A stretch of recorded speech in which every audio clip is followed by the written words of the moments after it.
Hello everyone. अच्छा बच्चे, हमने पिछली क्लास में कॉम्पिटेंसी ऑफ पार्टीज का केस हमने शुरू किया था और मैंने ये कहा था कि तीन करेक्टरिस्टिक्स हैं जो आप में होनी चाहिए, तभी आप कॉम्पिटेंट टू कॉन्ट्रैक्ट माने जाओगे। पहली बात, आपकी एज 18 या उससे ज़्यादा होनी चाहिए। साउंड माइंड के आप होने चाहिए। तीसरा, लॉ ने आपको डिस्क्वालीफाई ना करा हो। अब बेटा, हमने ना माइनर का केस हमने शुरू किया था और उसमें हमने दो पॉइंट्स करे थे। पहला तो हमने ये किया था, contract with the minor is void एब इनिशियो, और इसमें हमने एक इंपॉर्टेंट केस लॉ किया था, मोहरी बीबी वर्सेस धर्मोदास घोष। दूसरा हमने किया था no ratification after attaining majority, मतलब मेजॉरिटी के बाद माइनर अगर चाहे तो वॉइड हुआ वह कॉन्ट्रैक्ट दोबारा वैलिड नहीं हो सकता बेटा। ठीक है, चलो अब हम आगे चलते हैं हमारे थर्ड पॉइंट पे, जो कि है minor can be a beneficiary. Important point बेटा, ध्यान से मेरी बात समझनी है। Third point, minor can be a beneficiary. Minor can be a beneficiary. ध्यान से बेटा मेरी बात सुनना। पता बेटा, मैं एक बात आपको बताऊं बेटा, जो माइनर होता है ना, जो माइनर होता है वो बेटा पार्टी टू कॉन्ट्रैक्ट नहीं बन सकता। Minor can not be a party to contract. Minor can not be a party to contract. क्यों बेटा? Because minor is incompetent to contract. तो जो माइनर होता है he cannot be a party to contract. Minor contract में party नहीं हो सकता, वो कॉन्ट्रैक्ट में एंटर नहीं हो सकता। क्यों? क्योंकि वो बेटा इनकॉम्पिटेंट टू कॉन्ट्रैक्ट है। लेकिन बेटा minor can be a beneficiary, मतलब माइनर कॉन्ट्रैक्ट में बेनिफिशरी बन सकता है बेटा, वो पार्टी टू अ कॉन्ट्रैक्ट नहीं हो सकता। मतलब वो कॉन्ट्रैक्ट में एंटर नहीं हो सकता, लेकिन कॉन्ट्रैक्ट में बेटा वो बेनिफिशरी हो सकता है। ठीक है बेटा, अब मैं इस पे आपको एक एग्जांपल देता हूं अभी। याद रखना, minor party to a contract नहीं बन सकता because he is incompetent to contract, लेकिन माइनर कॉन्ट्रैक्ट में बेटा बेनिफिशरी बन सकता है। बेटा ये बात ना जो मैं आपको बता रहा हूं, यही सेम बात ना बेटा आपके पार्टनरशिप एक्ट, यही सेम बात आपकी बेटा पार्टनरशिप एक्ट 1932 में भी लिखी गई है। पार्टनरशिप एक्ट 1932 में भी बेटा यही सेम बात लिखी गई है। और उसमें पता है क्या कहा गया बेटा? सुनो बेटा, पार्टनरशिप एक्ट 1932 में कहा गया है कि जो माइनर होता है ना, जो माइनर होता है वो बेटा फर्म में पार्टनर नहीं बन सकता बेटा। माइनर फर्म में पार्टनर नहीं बन सकता है बेटा। आपको पता है क्यों? क्योंकि बेटा आप पार्टनर बनते हो थ्रू अ कॉन्ट्रैक्ट, और उस कॉन्ट्रैक्ट का नाम होता है बेटा पार्टनरशिप डीड। तो पार्टनर का status arises from a contract and that contract is known as partnership deed। और आपको पता है minor is incompetent to contract, वो तो कॉन्ट्रैक्ट में एंटर हो ही नहीं सकता, तो पार्टनर बनने का तो बेटा सवाल ही नहीं उठता। लेकिन लेकिन क्या माइनर फर्म में, क्या माइनर पार्टनरशिप फर्म में बेनिफिशियरी हो सकता है बेटा? क्या माइनर फर्म में बेनिफिशियरी बन सकता है क्या? The answer to this is yes. Minor बेटा फर्म में बेनिफिशियरी बन सकता है। अब इसका क्या मतलब है कि माइनर पार्टनर नहीं बन सकता, लेकिन वो बेनिफिशियरी बन सकता है। इसका इंप्लीकेशन क्या है बेटा, बात समझना। बेटा मैं आपको ना पार्टनरशिप एक्ट 1932 में आपको पढ़ाऊंगा आगे जाके। और पार्टनरशिप एक्ट 1932 में बेटा पता है क्या लिखा हुआ है कि पार्टनर वो होता है, पार्टनर वो होता है जो प्रॉफिट्स में भी हिस्सा ले एज वेल एज लॉसेस को भी बेयर करे। मतलब पार्टनर उसे कहेंगे हम पार्टनर उसको कहेंगे जो प्रॉफिट्स में भी हिस्सा ले और लॉसेस के लिए भी उसको लायबल ठहराया जा सके। जबकि बेटा माइनर पार्टनर नहीं बनता, वो सिर्फ बेटा कॉन्ट्रैक्ट में क्या होता है, बेनिफिशियरी। बेनिफिशियरी मतलब उसका हिस्सा बेटा सिर्फ किस में होता है, प्रॉफिट्स में। अगर आपने किसी माइनर को फर्म में एज अ बेनिफिशियरी इंट्रोड्यूस किया है ना बेटा, वो पार्टनर तो इंट्रोड्यूस हो ही नहीं सकता। अगर आपने बेनिफिशियरी इंट्रोड्यूस किया है तो उसका हिस्सा सिर्फ बेटा किस में होगा, प्रॉफिट्स में। लॉसेस को वो बेयर नहीं करता है। इसीलिए बेटा हम कहते हैं minor can not be a partner in a firm. क्यों? क्योंकि पार्टनर आप बनते हो थ्रू अ कॉन्ट्रैक्ट। कॉन्ट्रैक्ट का नाम है partnership deed, and minor is incompetent to contract. वो कॉन्ट्रैक्ट में एंटर नहीं हो सकता, इसलिए माइनर बेटा पार्टनर नहीं बन सकता। However minor can be a beneficiary in the firm. मतलब लॉसेस में उसका कोई हिस्सा नहीं होगा, लेकिन प्रॉफिट्स में उसका हिस्सा होगा। ठीक है बेटा, तो याद रखना माइनर पार्टी टू कॉन्ट्रैक्ट नहीं बन सकता, लेकिन वो बेनिफिशियरी बन सकता है। कॉपी कर लो बेटा, फिर अगला पॉइंट करते हैं।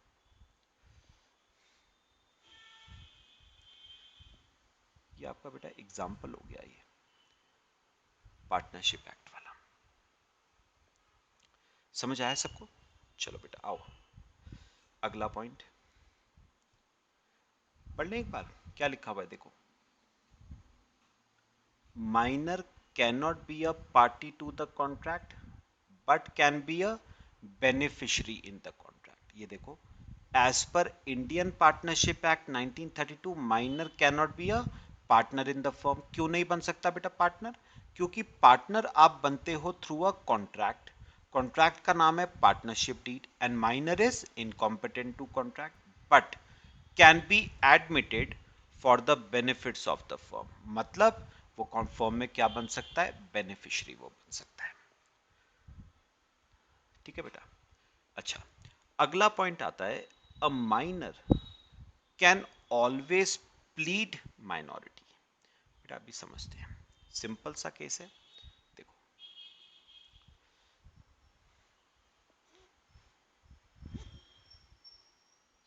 D point, minor can always plead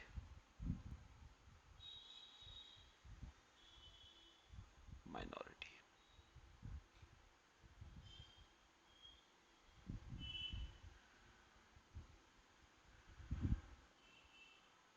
heading लिखो बेटा, माइनर कैन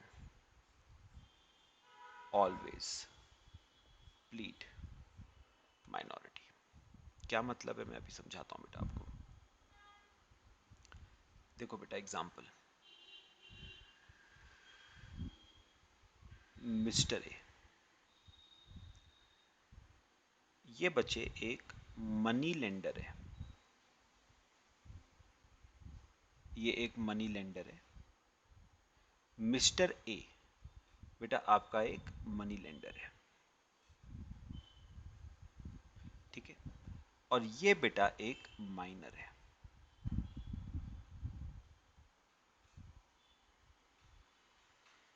ठीक है, ध्यान से सुनना बेटा। अब हुआ क्या बेटा, माइनर ने मिस्टर ए से लोन मांगने गया। मिस्टर ए से उसे बेटा 1 लाख रुपए का लोन चाहिए for a period of 6 months.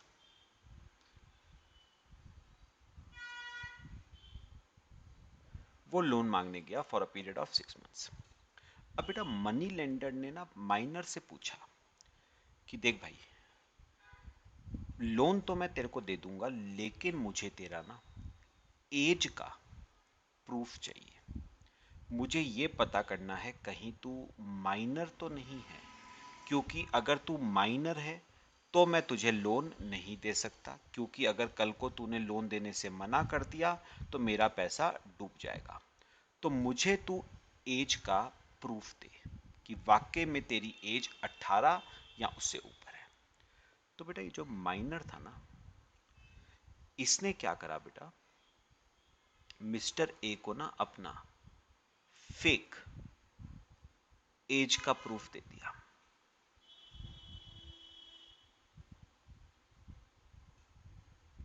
जाली कोई आईडी दे दी अपनी एज की। चलो, अब मिस्टर ए को तो नहीं पता कि वो एज प्रूफ जो है वो फेक है। मिस्टर ए ने माइनर को क्या दे दिया बेटा, लोन दे दिया। अब 6 महीने के बाद जब मिस्टर ए माइनर के पास पैसा मांगने गया तो माइनर ने पैसा देने से बेटा कर दिया मना। अब मना कर दिया तो बेटा ए गया कोर्ट में। ए गया कोर्ट में। ए कोर्ट में गया और ए ने कोर्ट में जाके ना बेटा माइनर, जो कि उसे लगता था कि मेजर है, उसने माइनर को बेटा क्या कर दिया, स्यू कर दिया। अब उसे थोड़ी ना पता था कि वो जो एज प्रूफ है वो फेक है, तो उसने माइनर को क्या कर दिया बेटा, स्यू कर दिया।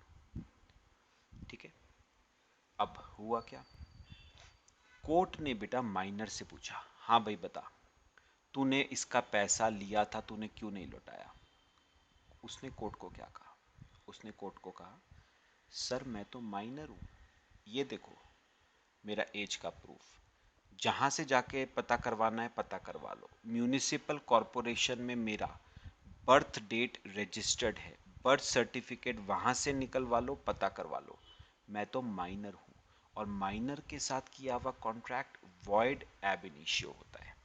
ठीक है, तो बेसिकली बेटा लिखना बेटा, ये आपका पहला पॉइंट हो गया, ये दूसरा हो गया, ये तीसरा हो गया। ठीक है, अब चौथा पॉइंट ध्यान से सुनना, अभी ध्यान से। माइनर बेटा क्या क्लेम कर रहा है कि मैं माइनर हूं, मैं मेजर नहीं हूं। अब क्या हुआ, ध्यान से सुनो बेटा, अभी लिखना कुछ मत। अब बेटा मिस्टर ए जो था वो हैरान हो गया कि ये तो माइनर निकला, इसने मुझे मतलब फेक अपने सर्टिफिकेट्स वगैरह दिए। तो मिस्टर ए ने कोर्ट में कहा, सर योर ऑनर, ये तो फ्रॉड का केस है भाई, इसने मेरे को फेक एज के प्रूफ दिए, ये देखो इसने जाली कागज बनवाए हैं, ये तो फ्रॉड का केस है। तो फ्रॉड के केस में तो कॉन्ट्रैक्ट क्या होता है, वॉइडेबल होता है at the option of aggrieved party. तो मुझे मेरा पैसा वापस दिलवाओ, ये तो फ्रॉड का केस है on part of minor. Minor ने मेरे साथ क्या किया है, फ्रॉड किया है। लेकिन मैं आपको एक बात बताऊं बेटा, माइनर को ना, माइनर के प्रति बेटा हमारे कानून में लॉज बेटा बहुत रियायत वाले हैं। इवन बेटा हमारे इंडिया में लॉज इस हद तक रिलैक्स्ड है माइनर को लेके कि बेटा माइनर अगर रेप वगैरह जैसा क्राइम भी करे ना, तो भी बेटा उसे प्रिजन में नहीं जाता, वो जुवेनाइल में जाता है, जहां पर बेटा छोटी मोटी सजा देके उसको छोड़ दिया जाता है। इतने हद तक बेटा लॉज हमारे इंडिया में माइनर को लेके क्या हैं, रिलैक्स्ड है। तो बेटा माइनर को ना एक बेनिफिट क्या दिया गया है, minor can always plead minority.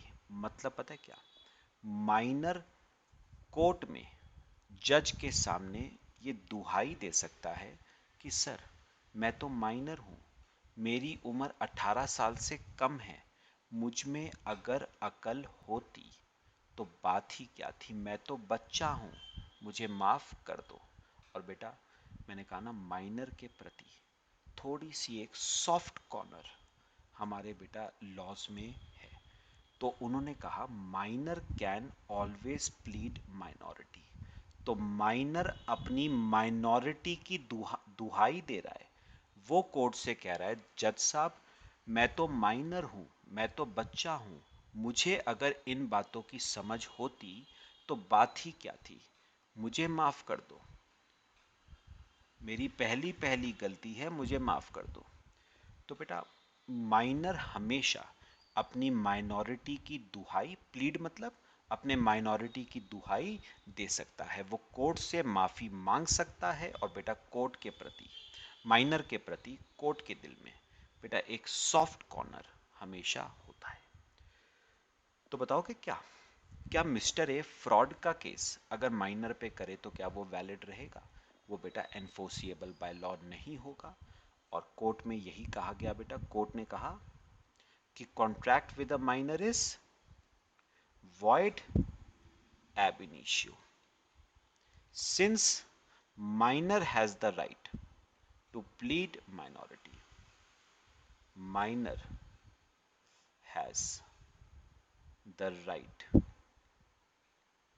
to plead minority. जो माइनर है वो माइनॉरिटी की दुहाई दे सकता है, वो कोर्ट से अगर माफी मांगता है ना अपने गुनाह के लिए, तो बेटा उसको माफी दी जाती है। कोर्ट के दिल में माइनर के प्रति बेटा हमेशा से एक सॉफ्ट कॉर्नर रहता है। सब बताओ क्लियर हुआ? अभी सुनना, मेरे को एक काम की बात करनी है। समझ आया सबको? अच्छा, अब बेटा एक ना इसी पॉइंट का पार्ट है, एक ना रूल ऑफ एस्टॉपल होता है। कौन सा रूल होता है बेटा? Rule of estoppel. एक होता है बच्चे आपका रूल ऑफ एस्टॉपल।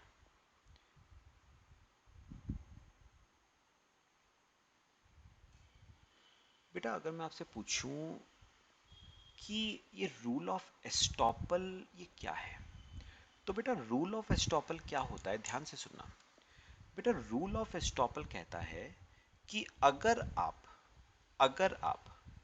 अपने आप को रिप्रेजेंट करते हो एज समथिंग, ध्यान से सुनना जो मैं बोलूंगा, एज समथिंग। ये समथिंग वर्ड जो है इसका मैं थोड़ा सा बाद में आपको बताऊंगा। रूल ऑफ एस्टॉपल कहता है अगर आप अपने आप को रिप्रेजेंट करते हो एज समबडी, एज समथिंग, तो बाद में आप डिनाई नहीं कर सकते कि आप वो नहीं हो। जैसे बेटा आगे आप इंडियन पार्टनरशिप एक्ट में पढ़ोगे, लिखना मत बेटा, लिखना मत, ये सिर्फ वैसे बता रहा हूं।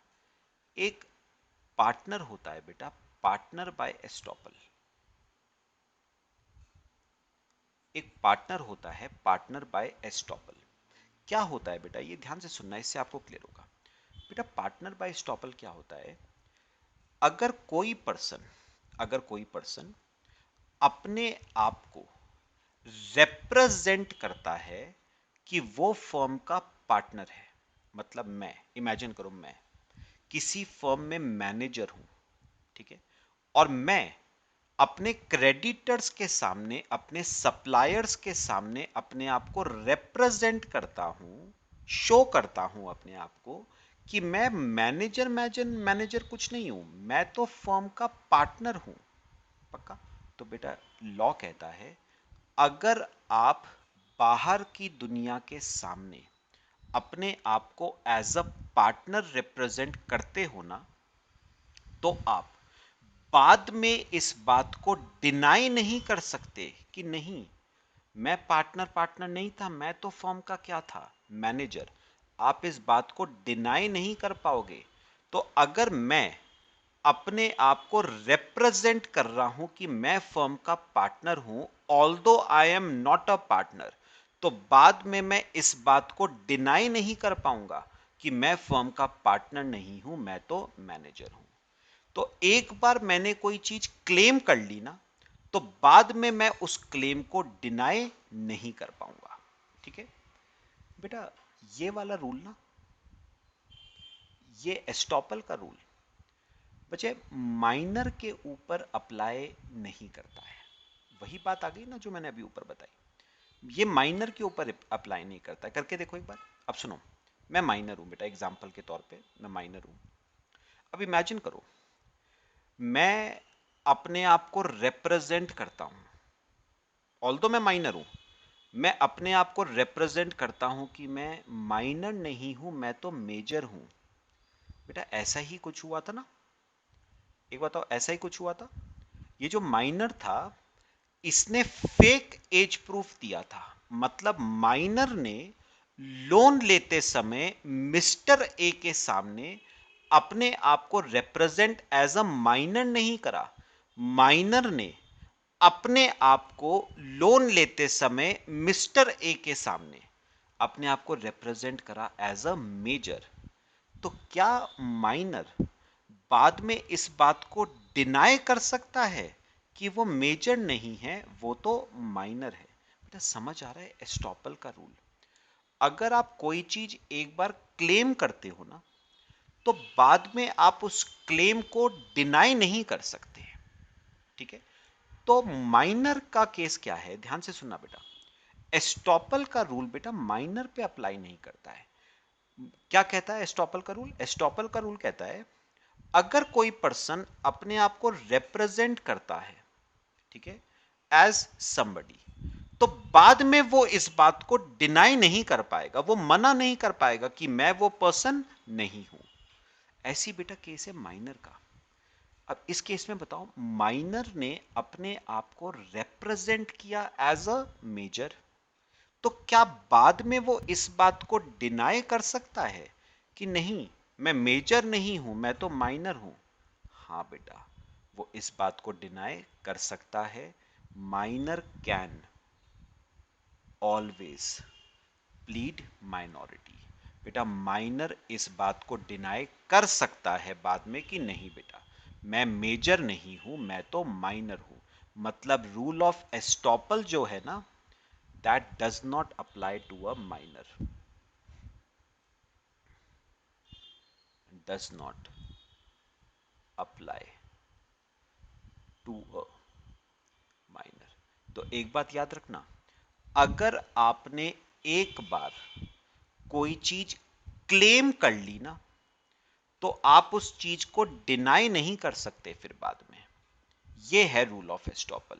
लेकिन ये रूल ऑफ एस्टॉपल माइनर के केस में अप्लाई नहीं करता है। मतलब माइनर अगर एक बार अपने आप को रिप्रेजेंट कर ले एज अ मेजर, तो क्या वो बाद में डिनाई कर सकता है, मना कर सकता है कि नहीं, मैं मेजर नहीं हूं, मैं तो माइनर हूं? क्या वो डिनाई कर पाएगा?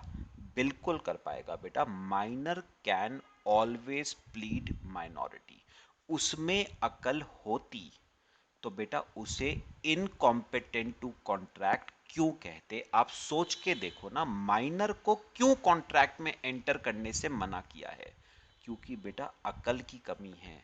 अगर उसमें अकल होती तो वो इनकॉम्पिटेंट टू कॉन्ट्रैक्ट क्यों होता? इसीलिए बेटा कोर्ट के दिल में माइनर के प्रति एक सॉफ्ट कॉर्नर हमेशा रहेगा। बात बेटा बताओ समझ आई? बड़ी एक इंपॉर्टेंट बात करी है हमने। क्लियर हुआ बेटा सबको? कॉपी कर लो। करे बेटा एक आधा पॉइंट और करते हैं आज। देखो एक और बड़ा इंपॉर्टेंट पॉइंट बेटा करा रहा हूं आपको यहां पर। चलो एक रीडिंग मार ले पहले। देखो बेटा, a minor can always plead minority. मतलब माइनर हमेशा हमेशा माइनॉरिटी की दुहाई दे सकता है, वो ये कह सकता है मैं बच्चा हूँ, माफ कर दो, मुझे अकल नहीं है, and he cannot be stopped from doing so even if he enters into a contract by fraudulently representing his age that he was a major. बेटा even अगर वो फ्रॉड भी कर देना, जैसे हमारे वाले केस में उसने फेक एज प्रूफ दिया था, अगर माइनर फ्रॉड भी कर देना, even then he can plead his minority. Rule of estoppel cannot be applied against a minor. Minor पे बेटा रूल ऑफ एस्टॉपल अप्लाई नहीं करता है.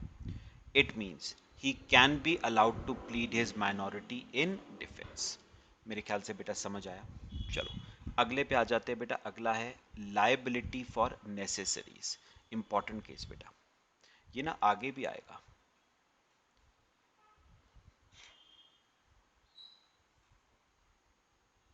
Fifth, liability for necessaries.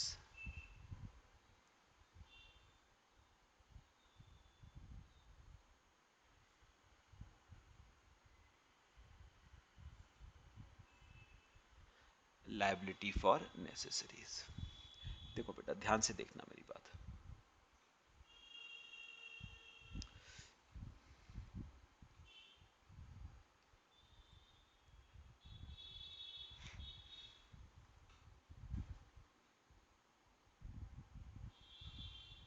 Minor, और यहां पर एक पर्सन लिखना मिस्टर एक्स.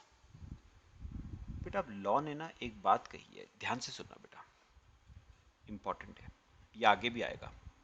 लॉ ने कहा है अगर कोई पर्सन जैसे मिस्टर एक्स माइनर को, अगर कोई पर्सन माइनर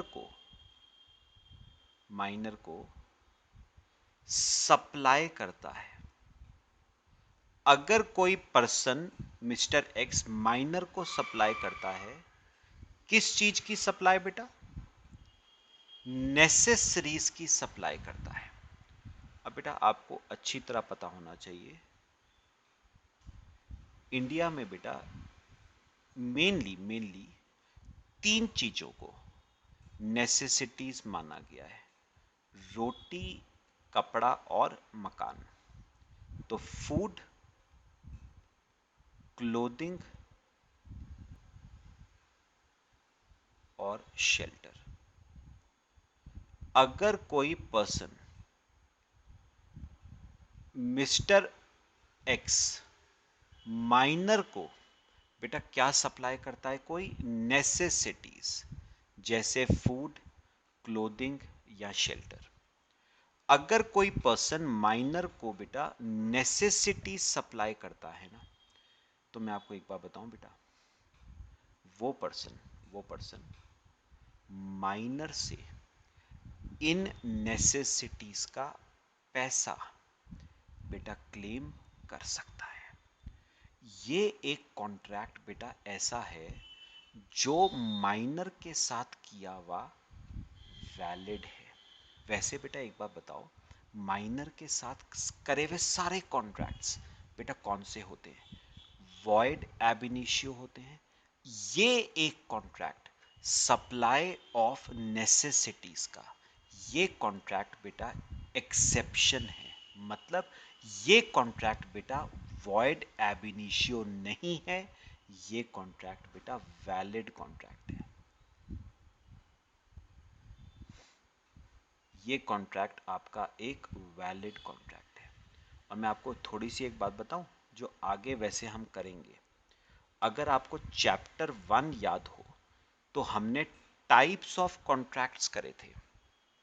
उसमें बेटा हमने एक कॉन्ट्रैक्ट किया था क्वासी कॉन्ट्रैक्ट. तो बेटा ये वाला जो कॉन्ट्रैक्ट है ना, ये क्वासी कॉन्ट्रैक्ट्स की कैटेगरी में क्या करता है? फॉल करता है. ये मैं आपसे ना अभी डिस्कस नहीं करूंगा बेटा, ये हम लास्ट चैप्टर है आपके कॉन्ट्रैक्ट एक्ट का, वहां पर हम डिस्कस करेंगे दोबारा से. फिलहाल मेरे को एक बात बताओ, वैसे माइनर के साथ करे हुए सारे कॉन्ट्रैक्ट्स वॉइड एब इनिशियो होते हैं, लेकिन ये कॉन्ट्रैक्ट एक एक्सेप्शन है। अगर कोई पर्सन माइनर को नेसेसिटीज प्रोवाइड करता है ना, जैसे कि फूड, क्लोथिंग और शेल्टर, तो वो उन नेसेसिटीज का पैसा माइनर से क्लेम कर सकता है बेटा। मतलब minor is liable to reimburse.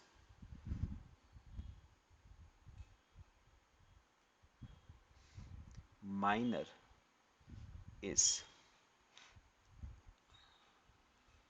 यहां थोड़ा सा ऐसे लिखना, minor is liable to pay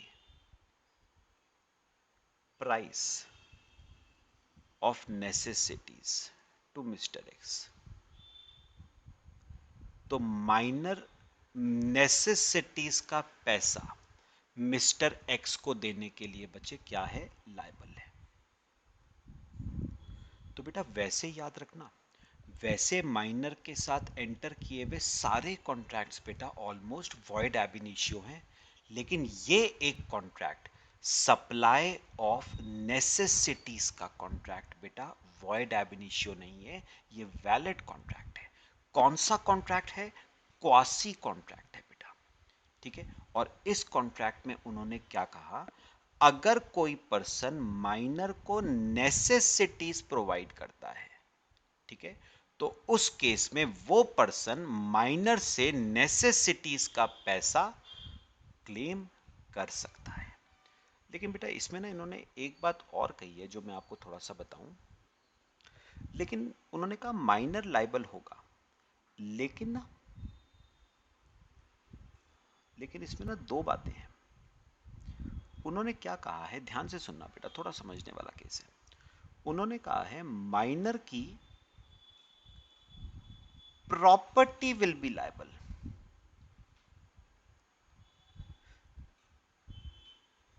minor cannot be personally liable, not personally liable। क्या मतलब है मैं आपको समझाता हूं बेटा, ध्यान से सुनो। बेटा इमेजिन करो, एक दिन मैंने अपने ना घर का दरवाजा बेटा खोला, बाहर बहुत तेज बारिश हो रही थी। तो एक ना छोटा सा बच्चा बेटा मेरे घर के दरवाजे पे बैठा हुआ था, कपड़े वगैरह सब फटे हुए थे, भीगा हुआ था, खाना खाया नहीं था उसने, मतलब बहुत देख के मुझे बुरा लगा। मैं उसे अपने घर में लेके आया, ठीक है। मैंने कहा क्या खाएगा, मैंने उसे खाना दिया, पहनने के लिए कपड़े दिए, सोने के लिए जगह दी, मतलब फूड प्रोवाइड करा, क्लोथिंग प्रोवाइड करा, शेल्टर प्रोवाइड करा। चलो, अब क्या हुआ बेटा, अगले दिन वो मुझे थैंक यू बोल के जाने लगा, ठीक है, कि भैया थैंक यू, आपने मुझे फूड प्रोवाइड करा, क्लोथिंग प्रोवाइड करी, शेल्टर प्रोवाइड करा। अब बेटा मैं ठहरा बनिया, ध्यान से सुनना बेटा, मैं ठहरा बेटा पैदाइशी बनिया, ठेठ बनिया बेटा। अब सुनो, मैंने कहा थैंक यू से काम नहीं चलेगा। ये थैंक यू क्या होता है, पैसा निकाल, तुझे खाना दिया, तुझे क्लोथिंग दी, कपड़ा दिया, रहने के लिए जगह दी, तू थैंक यू बोल के जाना चाह रहा है, पैसा निकाल। बात समझ आई। उसने कहा भैया पैसा मेरे पास होता तो मेरी ऐसी हालत होती। बात समझ आ रही है जो मैं कह रहा हूं। मैंने कहा चल कोई बात नहीं, पैसा नहीं है तेरे पास देने के लिए, कोई बात नहीं। वैसे बताओ मैं तेरे को, तेरे से लेना कितना बनता है मुझे, 2,000 रुपये। फूड भी प्रोवाइड करा, कपड़ा भी दे रहा हूँ, रहने के लिए जगह भी दे रहा हूँ, 2-3 हज़ार रुपये तो तेरे बनते ही हैं मुझे देने वाले। तू एक काम कर, एक महीना, एक महीना मेरे घर पे मुफ्त में काम कर। बात समझना बेटा, बात समझना जो मैं कह रहा हूं। मैंने मांगा उससे पैसा, उसने कहा भैया पैसा तो नहीं है, अगर पैसा होता तो मेरी ये हालत थोड़ी ना होती। तो मैंने कहा कोई बात नहीं, पैसा नहीं है तो एक काम कर, मुफ्त में 1 महीने के लिए मेरे घर में झाड़ू पोछा कर, ठीक है, खाना बना, बर्तन मांज, पैर दबा मेरे। बात समझ आ रही है? लॉ ने क्या कहा? लॉ ने कहा कि हमने कहा है माइनर लायबल होगा, लेकिन लेकिन आप माइनर की सिर्फ प्रॉपर्टी को लायबल ठहरा सकते हो अगर कोई है तो। मतलब अगर माइनर के पास कुछ बैंक बैलेंस वगैरह है, उसमें से अपना पैसा लेना चाहते हो, शौक से लो, हम नहीं रोकते। लेकिन बेटा भूल के भी मैंने क्या कहा, भूल के भी बेटा माइनर को पर्सनली लायबल मत ठहरा देना। नॉट पर्सनली लायबल मतलब कल को माइनर को घर का काम, झाड़ू पोछा, पैर दबाना, बर्तन मांजना, खाना बनाना, इन सब कामों के लिए मत कह देना बेटा चाइल्ड लेबर है ये। तो पैसा तो भूल जा, जेल में फेंकेंगे तेरे को सीधे। तो बात समझ आइए बेटा। तो नॉट पर्सनली लायबल मतलब कल को भूल के भी माइनर से ना चाइल्ड लेबर मत करा देना। कहीं अपने पैसे के बदले माइनर से चाइल्ड लेबर कराना शुरू कर दो, पैसा तो मिलेगा ही नहीं, उल्टा जेल में अलग जाएगा। बात समझ आई?